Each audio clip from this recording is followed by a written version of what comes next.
धाकड़ खबर, बेखौफज़ुबां, बेबाक अंदाज। धाकड़ खबर में आपका स्वागत है। मैं आपके साथ हूं अकरम रईस खान। उत्तर प्रदेश की कानून व्यवस्था दिनों दिन बिगड़ती जा रही है। हत्या, लूट, मर्डर, डकैती, बलात्कार वारदातें अब ऐसे होने लगी हैं जैसे यहां आम बात हो गई हो। अब इसको लेकर ना कोई मीडिया में हल्ला मचता है और ना ही जो विपक्षी पार्टियां हैं वो उस तरीके से हल्ला मचाती हैं, और सत्ता में बैठे लोग भी इस पर कोई ध्यान नहीं देते। हालांकि जिस वक्त वो सत्ता में आए थे तो उस वक्त उन्होंने कानून व्यवस्था को ही सबसे बड़ा मुद्दा बनाया था, लेकिन एक ताजा अपडेट आज घटा है। एसएसएफ का गठन किया जा रहा है उत्तर प्रदेश में।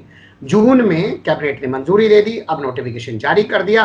स्पेशल सिक्योरिटी फोर्स का गठन किया जा रहा है। कहा जा रहा है कि ये उद्योगों की रक्षा करेगी।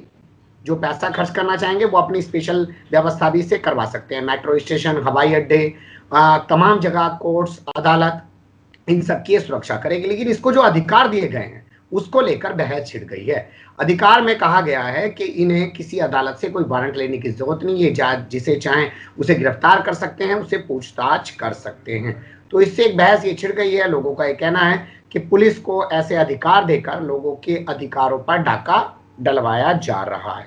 तो क्या वाकई में ऐसा है? और ये इनको अधिकार जो मिल रहे हैं, क्या वाकई में गलत अधिकार मिल रहे हैं? और ये जो अगर एसएसएफ बनेगा तो ये किस तरीके से काम करता हुआ दिखाई देगा? इन्हीं सारे सवालात को समझने के लिए हम लोगों ने संपर्क किया है देश के जाने माने पूर्व आईपीएस विभूति नारायण जी से, यानी कि बीएन राय जी से। तो उनसे कुछ चीजों को समझने की कोशिश करेंगे। सर, ये एसएसएफ जो है, जिसे कहा जा रहा है कि ये सीआरपीएफ की तरह काम करेगा, मैं आसान शब्दों में आपसे समझना चाहता हूं कि सीआरपीएफ की तरह काम करेगा तो सीआरपीएफ तो किसी को गिरफ्तार नहीं करती। देखिए, ये सीआरपीएफ की तरह नहीं, सीआईएसएफ और आरपीएफ इस तरह के संगठन हैं केंद्र के जो वॉच एंड वार्ड का काम करते हैं, लेकिन जिनको कुछ पुलिस के भी अधिकार होते हैं। तो ये सीआईएसएफ की तरह मुख्य रूप से काम करेगी। जितना मैंने अखबारों में पढ़ा है, गिरफ्तार करने का जो अधिकार है वो उसे लेकर के बहुत अलार्म शायद हमें नहीं होना चाहिए, क्योंकि इनके पास कोई इन्वेस्टिगेशन और प्रोसिक्यूशन की एजेंसी नहीं होगी। तो गिरफ्तार का मतलब ये है कि जैसे मेट्रो पर ये ड्यूटी दे रहे हैं और वहां किसी ने कानून तोड़ा या कोई संदिग्ध दिखा तो उसे गिरफ्तार करके वो लोकल पुलिस के हवाले कर देंगे। ये खुद उसका क्या करेंगे, क्योंकि इनके पास कोई इन्वेस्टिगेशन का पावर नहीं होगा, इन्हें प्रोसिक्यूशन के लिए कोई एजेंसी इनके पास नहीं होगी, तो लोकल पुलिस को दे देंगे। तो इस अर्थ में ये थोड़ा सा जैसे वॉच एंड वार्ड होता है, आप जिस सोसाइटी में रहते हैं वहां जो सिक्योरिटी वाले होते हैं उनसे थोड़ा भिन्न होंगे कि उनके पास किसी तरह के पुलिस अधिकार नहीं होते। अगर सोसाइटी में एक आदमी चोरी करके भाग रहा है और वो उसके खिलाफ बल प्रयोग कर दे तो उनके खिलाफ मुकदमे कायम हो जाएंगे। तो लिहाजा इस अर्थ में इनको पुलिस के पावर्स होंगे कि ये गिरफ्तार कर लेंगे, नहीं गिरफ्तार करके फिर लोकल पुलिस को दे देंगे। जी, क्या ये काम पहले से जो पीएससी तैनात थी मेट्रो स्टेशन पे, हवाई अड्डों पे और तमाम जगह पे, क्या उसी से नहीं कराया जा सकता? उसी को ये अधिकार दे देते? अलग से एसएसएफ बनाने की क्या जरूरत थी? देखिए, उससे भी करा सकते हैं, आप सही कह रहे हैं, लेकिन पीएससी अब इतना ज्यादा कमिटेड है, उसको आप इस तरह के काम में अगर लगाते हैं तो जिस काम के लिए बनी है वो फिर सफर करता है। दूसरी चीज, अदालतों में आप आए दिन पाते हैं, कचहरियों में हत्याएं हो जाती हैं, अपराधी वहां घुस करके गोली चला देते हैं, दूसरे तरह के लैंड ऑर्डर की समस्याएं आती हैं, या अभी राम जन्मभूमि के नाम पर एक बहुत बड़ा ये बना रहे हैं, इमारत बना रहे हैं, उसकी सुरक्षा की जरूरत पड़ेगी। तो इन सब के लिए एक स्पेशलाइज्ड एक सिक्योरिटी फोर्स हो तो इसमें कोई हर्ज नहीं है। प्लस इन्होंने ये भी कहा है कि जो प्राइवेट इंडस्ट्रीज हैं वो भी इनकी सेवाएं ले सकते हैं, उन्हें इनका भुगतान करना पड़ेगा। जैसे सीआईएसएफ आप देखिए, सीआईएसएफ की भी बहुत सारी, जब ये 26/11 हुआ था बंबई में, उसके बाद ताज होटल ने उसकी सर्विसेज ले ली, जहां तक मेरी, तो उसके बाद ताज होटल ने अपनी जो प्राइवेट सिक्योरिटी थी उसकी जगह पे सीआईएसएफ की सिक्योरिटी ले ली। सीआईएसएफ की सिक्योरिटी थोड़ी महंगी पड़ती है। एयरपोर्ट अथॉरिटी ऑफ इंडिया ने सारे हवाई अड्डों, बहुत सारे हवाई अड्डों पर सीआईएसएफ की सिक्योरिटी ले रखी है। वो महंगी पड़ती है जो आपकी ऑर्डिनरी सिक्योरिटी है, क्योंकि उनकी तनख्वाहें, उनके भत्ते, उनके रहने की जगह, मेडिकल फैसिलिटी, ये सब फिर वो जो लेता है उसे देना पड़ता है। तो ये जो उत्तर प्रदेश में बना रहे हैं, इसको भी अगर कोई प्राइवेट इंडस्ट्री लेगी तो उसके लिए महंगी पड़ेगी, लेकिन ये ज्यादा प्रोफेशनल होगी।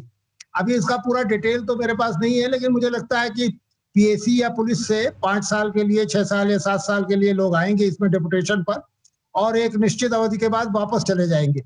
इससे ये फोर्स जवान बनी रहेगी। मान लीजिए ये कहा गया था 25 से 30 साल की उम्र तक के लोग सिर्फ रहेंगे, तो एक एजिलिटी बनी रहेगी, एक ज्यादा चुस्त दुरुस्त फोर्स आपको दिखाई देगी। तो अभी डिटेल चूंकि मैंने पूरे पढ़े नहीं है, लेकिन जो अखबारों में मैंने देखा तो मेरे दिमाग में इस तरह का इंप्रेशन बना। ये आप सही कह रहे हैं कि उत्तर प्रदेश की जो लॉ एंड ऑर्डर की स्थिति इस समय बहुत खराब हो गई है, उसमें ये कोई मदद नहीं कर पाएगी। उसके लिए तो जो आप नॉर्मल पुलिसिंग है उसको सुधारना पड़ेगा। उसमें ये कोई मदद नहीं कर पाएगी। लेकिन एक बहस का मुद्दा जो सबसे बड़ा खड़ा हुआ वो ये कि कोई भी अदालत सरकार की मर्जी के बिना, सरकार से पूछे बगैर इनसे जुड़े हुए किसी मामले में कोई आदेश नहीं दे सकती। इसे कैसे देखते हैं? अब ये प्रोविजन मैंने पढ़ा नहीं है, चूंकि एक्ट अभी देखा नहीं मैंने, लेकिन ये नॉर्मल प्रोविजन है जो केंद्रीय पुलिस संगठनों में है, बीएसएफ में, सीआरपीएफ में, और दूसरे जो arm forces of the union जिन्हें कहते हैं, जो संघ के सशस्त्र बल जिनको कहा जाता है, उनके मामले में इस तरह के प्राविधान है। तो मुझे लगता है कि वही प्राविधान यहाँ पर भी ले आए हैं। क्या इससे डरने की जरूरत है लोगों को? अगर इसका दुरुपयोग होगा तो जरूर डरने की जरूरत है, लेकिन मुझे नहीं लगता कि दुरुपयोग, क्योंकि इनकी बहुत लिमिटेड भूमिका होगी। जैसे कचहरी में मान लीजिए सुबह 8 बजे से लेकर शाम को 6-7 बजे तक ये ड्यूटी पर खड़े होंगे, तलाशियां लेंगे, लोगों को जाने देंगे, अंदर नहीं जाने देंगे। तो इनका एक लिमिटेड रोल होगा। या मेट्रो स्टेशनों पर ये लोगों को गाइड करेंगे, सुबह 6 से लेकर रात 11 बजे तक मेट्रो चलती है, उसमें ये लोगों की तलाशियां लेंगे या सामान की तलाशी लेंगे। तो मुझे नहीं लगता कि इसमें कोई बहुत दुरुपयोग की संभावना है। जिस तरह से आम पुलिस का दुरुपयोग सरकार करती है, शायद उस तरह से इनका दुरुपयोग नहीं कर पाएंगे। क्या जो एसटीएफ और एटीएस और पीएससी और पुलिस जो है वो जिस तरीके से काम कर रही थी उससे आदित्यनाथ योगी संतुष्ट नहीं है, तो ये नई फोर्स बनाने की जरूरत पड़ी है?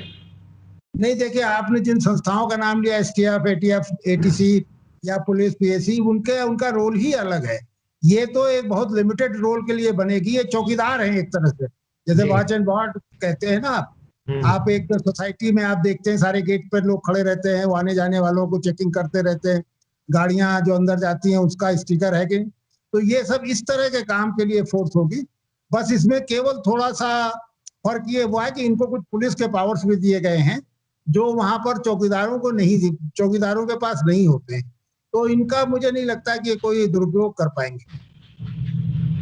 तो फिर इसको लेकर जो लोग सवाल उठा रहे हैं वो बेजा ही सवाल उठा रहे हैं या उनके सवाल जायज हैं, उनका जो डर है वो जायज है?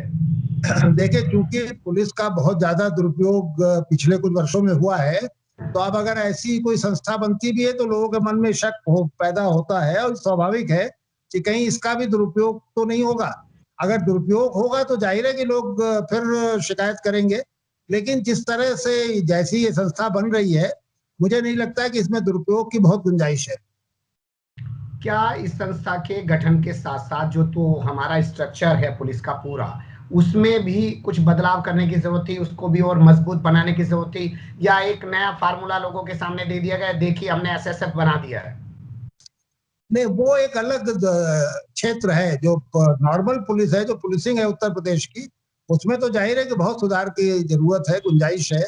लेकिन उसमें सरकार की कितनी दिलचस्पी है अब ये हम सब लोग देख रहे हैं।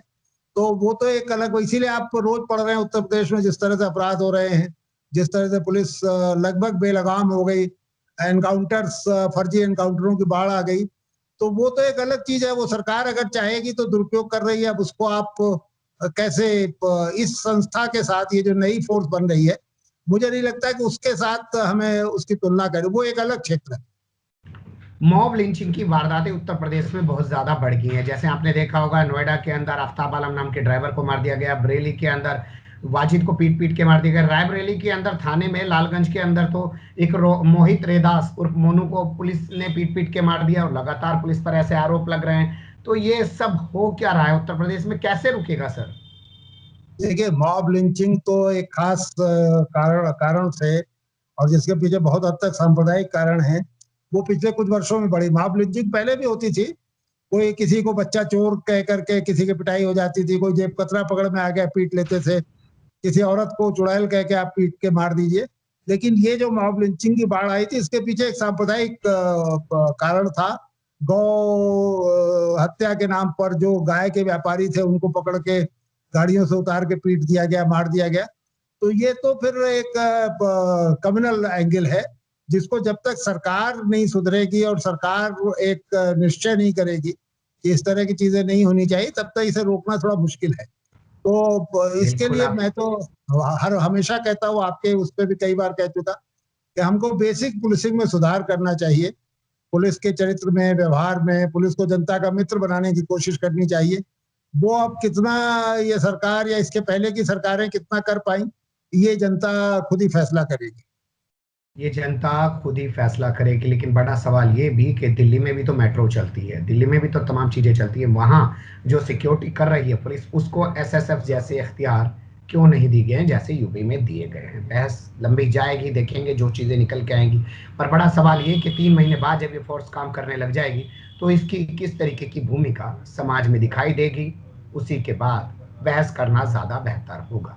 बने रहिएगा धाकड़ खबर के साथ। बहुत शुक्रिया सर, आपने बहुत अच्छे से समझाया। मुझे लगता है लोगों को बहुत सारी चीजें क्लियर भी हो गई होंगी। फिर ऐसे ही किसी सुरखते हुए या उलझते मुद्दे लेकर हम आपके सामने होंगे। हाँ, फिलहाल अभी हमें दीजिए इजाजत।